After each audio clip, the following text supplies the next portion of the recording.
भाजपा प्रदेश चुनाव प्रभारी आज भरतपुर दौरे पर है। प्रहलाद जोशी आज से रहेंगे 2 दिवसीय भरतपुर दौरे पर। भरतपुर पहुंचकर पार्टी कार्यकर्ताओं की बैठक भी लेंगे। संभागीय स्तरीय बैठक के बाद जन प्रतिनिधियों से संवाद करेंगे। और प्रहलाद जोशी देखिए लगातार राजस्थान की धरती पर पहुंचते आए हैं।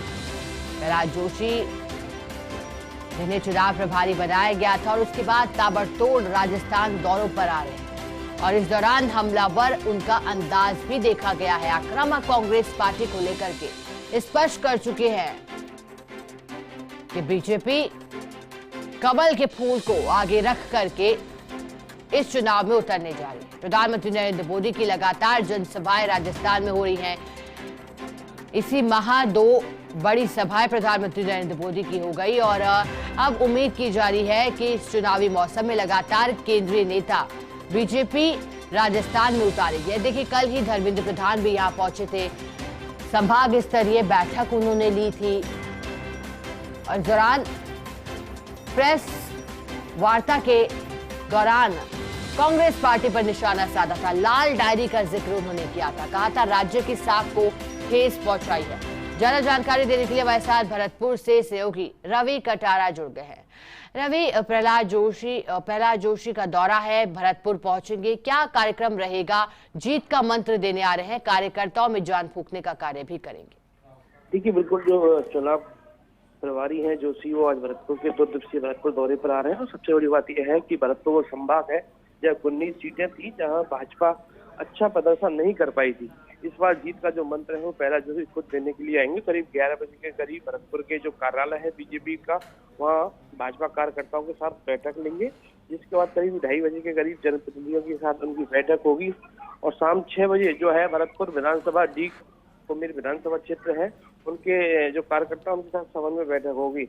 और वहीं दूसरे दिन जो है मंगलवार को सुबह 10 बजे जिले की जो 5 विधानसभा सीटें हैं जिसमें कामा, नगर, नरपई और बैर और बयाना, उनके साथ संबंध में बैठक करेंगे और जीत का जो मंत्र है वो कार्यकर्ताओं को बीच में देंगे। तो उसकी तैयारियों को लेकर जो भाजपा के कार्यकर्ता है वो जुट गए। जी रवि, देखिए ये पहली दफा नहीं है जब बीजेपी का कोई नेता भरतपुर पहुंचा। आपको याद होगा चुनावी शंखनाद शुरुआती दौर में जब जिस तरह से बीजेपी की ओर से किया गया था, गृह मंत्री अमित शाह खुद पहुंचे थे भरतपुर। अब क्या लगता है रवि, क्या शेष रह गया है? आखिरकार कहां बीजेपी को कमी इस संभाग में दिखाई दे रही है? क्योंकि पिछले विधानसभा चुनाव का जिक्र भी आपने कहा, अच्छा प्रदर्शन नहीं किया गया था, वहीं कांग्रेस ने आरसीपी का मुद्दा उठा लिया है। देखिए भरतपुर की अगर बात की जाए पूरे संभाग की तो आप देख सकते हैं जो भाजपा के राष्ट्रीय अध्यक्ष हैं जेपी नड्डा वो दौरा कर चुके हैं, गृह मंत्री हैं अमित शाह वो दौरा कर चुके हैं और केंद्रीय जो मंत्री हैं गजेंद्र सिंह शेखावत वो दौरा कर चुके हैं। और गजेंद्र सिंह शेखावत तो प्रत्येक जिले में जाकर एक प्रेस वार्ता की थी जिन्होंने ईआरसीपी को लेकर भी निशाना साधा था। हालांकि कुछ जगह उनका विरोध भी देखा गया था, लेकिन सबसे बड़ी बात है कि पूरी राजस्थान का सबसे जो बड़ा मुद्दा है वो ईआरसीपी है और ईआरसीपी को लेकर तमाम जो भाजपा के नेता है वो कांग्रेस के नेताओं पर निशाना साधते हैं और कांग्रेस के जो नेता है वो भाजपा के नेताओं पर निशाना साधते हैं। तो ऐसे में सबसे बड़ी बात यह है कि अब प्रहलाद जोशी जो भरतपुर संभाग की 19 सीटें हैं जहाँ भाजपा पिछले विधानसभा चुनावों में कुछ ज्यादा अच्छा प्रदर्शन नहीं कर पाई थी, उस प्रदर्शन को लेकर आज जो भाजपा कार्यकर्ताओं के साथ जो प्रहलाद जोशी है वो बैठक करेंगे।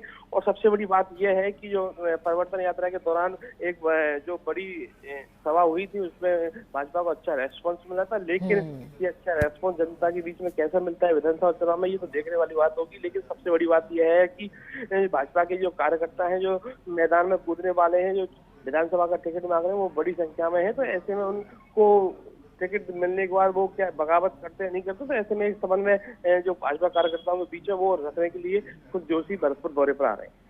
बिल्कुल रवि, और परिवर्तन संकल्प यात्रा के दौरान मिले रेस्पॉन्स को चुनावों में मिलने वाले वोट के रूप में तब्दील करने की बड़ी कोशिश ये बीजेपी की। शुक्रिया रवि आपका साथ जुड़ने के लिए, जानकारी के लिए।